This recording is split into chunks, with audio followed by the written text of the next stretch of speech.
난 그때 그가 그 카페의 메인 DJ라는 걸 처음 알았었다.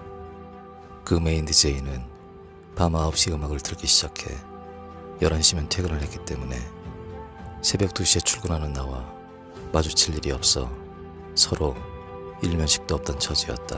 야, 넌 누구냐? 아, 얘가 말이요. 원래 그 밤에 와서 청소하고. 옆에 있던 지배인이 끼어들며 내가 그날 하루 카페에서 일하게 된 경위를 DJ에게 설명했다.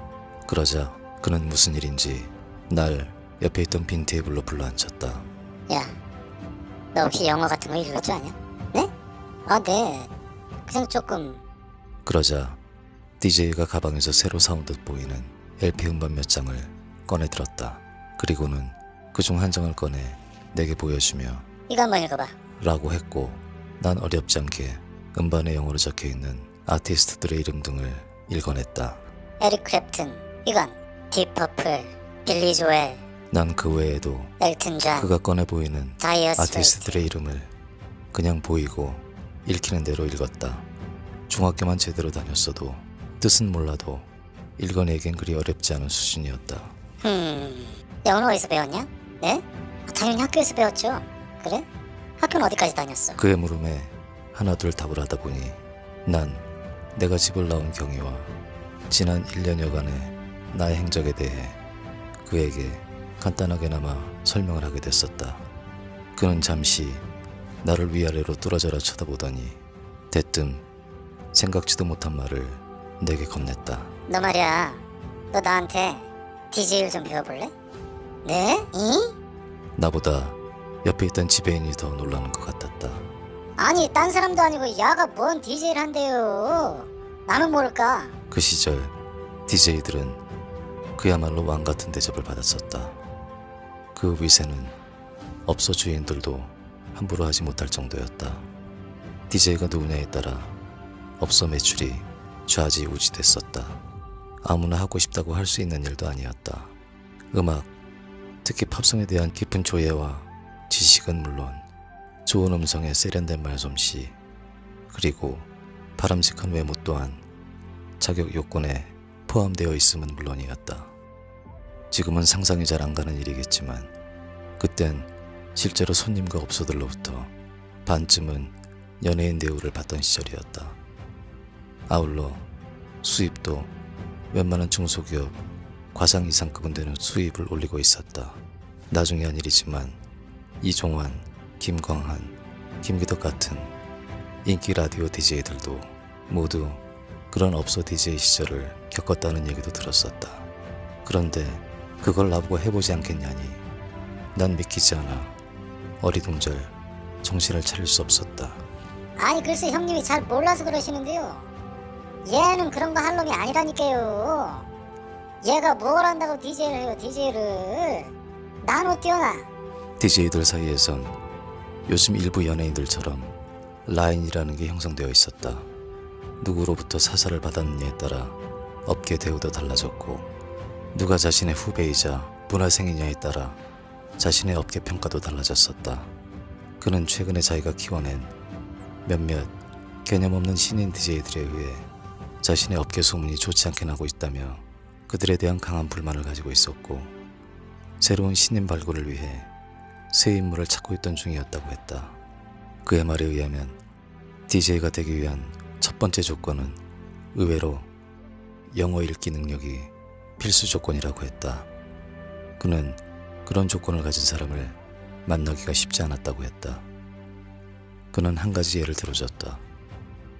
손님 중에 누군가가 신청곡 쪽지에 한글로 미국의 밥 딜런 노래를 신청하면 설사 그 노래를 모르더라도 그걸 영어로 유추해 음반을 찾아 신청곡을 틀어줄 줄 알아야 하는 게 가장 기본인데, 그걸 하려면 영어 읽기 능력이 없으면 불가능하다고 했다.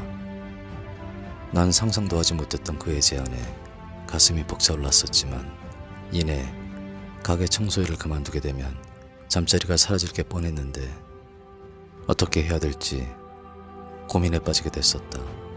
그런데 그런 내 고민을 꿰뚫어 보기라도 한 듯 그는 일을 배우기 시작하더라도 잠은 전처럼 가게에서 자되 이제부턴 아침이 돼도 밖으로 나가지 말고 하루 종일 가게 안에서 DJ들이 일하는 걸 도우며 그들이 하는 걸 보고 배우라고 했다.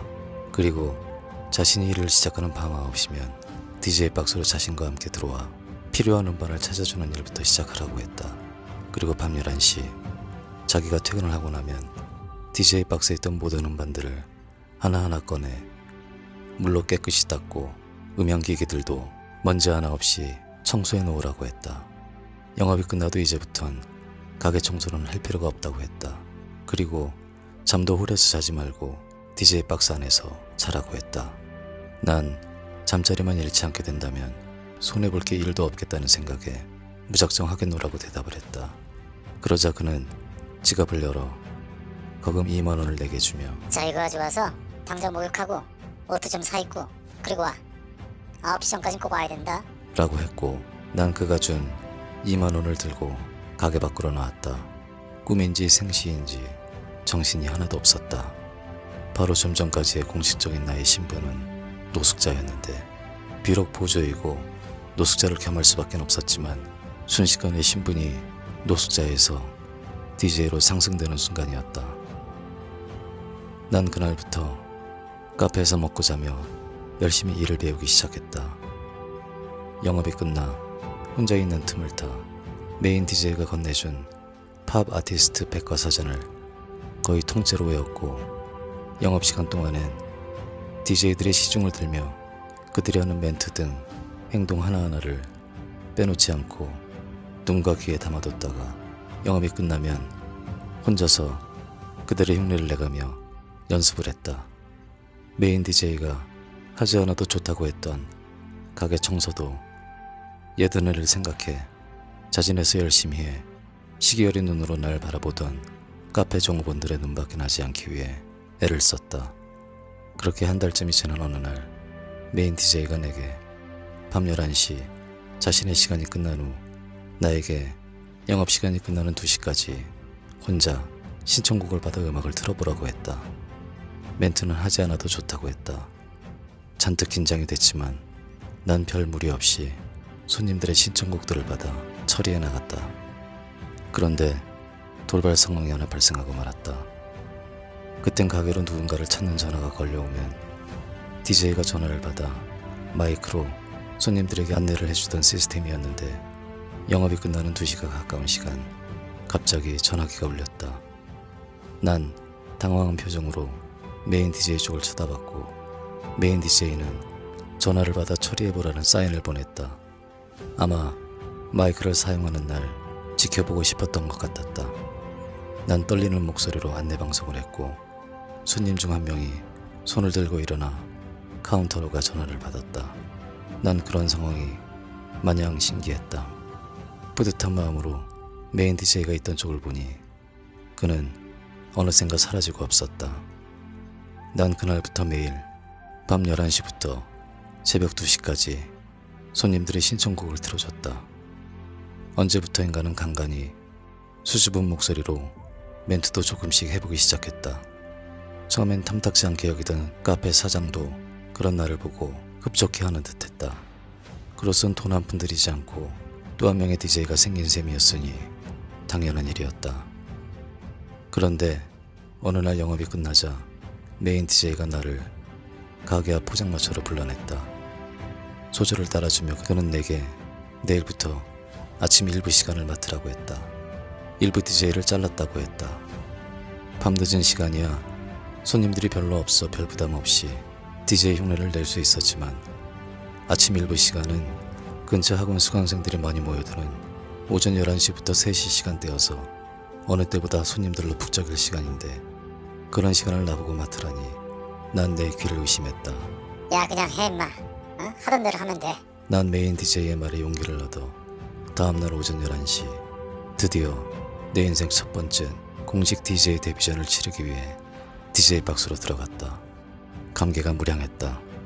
거리의 노숙자에서 불과 3개월 만에 일어난 기적 같은 일이었다. 카페를 가득 메운 사람들의 시선이 일제히 내게 쏠렸다. 어떻게 4시간이 흘렀는지 기억도 나지 않았고 난 무사히 데뷔전을 마칠 수 있었다. 그렇게 정신없이 한 달이 훌쩍 지나버린 어느 날 일을 마치고 DJ 박스에서 나오는 내게 지배인이 흰색 봉투 하나를 내밀었다. 이게 뭐예요? 뭐긴 뭐요? 월급이지. 나 참 사람 팔자 모른다더니 말이요. 이게 뭔 일이요 이게 하루아침에? 놀라 봉투 안을 보니 자그마치 무려 15만 원이라는 거금이 들어있었다.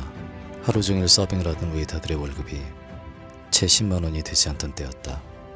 부산에서 하루 14시간 동안 접시를 닦아 받은 한 달 월급의 2배가 넘는 돈이었다. 정식으로 일부 시간을 맡게 된 내게도 월급이라는 게 생겼던 거였다. 난 갑자기 엄청난 부자라도 된 듯한 기분이 들었다. 난 그날 메인 DJ에게 허락을 받고 하루 휴가를 얻어 마로니에 공원으로 달려갔다. 그곳엔 여전히 거리의 화가형들이 사람들의 초상화를 그려주고 있었다. 야, 그지가 그냥 출세를 지대로 했구나. 지대로 했어. 어? 난 그날 화가형들의 영업이 채 끝나기도 전에 형들을 최근에 언젠가 형들이 날 데리고 가 없는 돈을 쪼개가며 막걸리를 사줬던 종로이가 YMCA 뒤편에 있던 밀주집으로 데려가 막걸리와 이면수, 감자탕, 순대 등 예전엔 형들과 돈이 없어 시켜 먹어보지도 못했던 안주를 모두 시켜 먹고 마시며 밤을 하얗게 지새웠고, 그렇게 내 인생 첫 번째 전성기가 시작되고 있었다.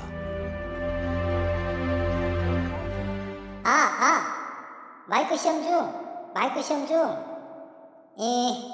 손님 여러분들 중에 말이요, 박08 사장님 전화하시오. 얼른 카운터로 나가서 전화 받아요. 다음 노래 말이요, 남진이 불러요. 님과 함께. 야, 어떠냐? 나도 월초 DJ 같지 않냐? 아니, 그게 뭔 DJ요. 무슨 농사철에 이장이 동네 방송하는 거요. 지배인님은 죽었다 깨나도 안 돼요. 저기 저 충남 온양 쪽으로 나가면 모를까. 근게 말이요, 나도 그 영어 공부나 좀 해둘 걸 말이요. 사람 팔자가 어떻게 이렇게 바뀌어. 한글이나 지대로 읽어요.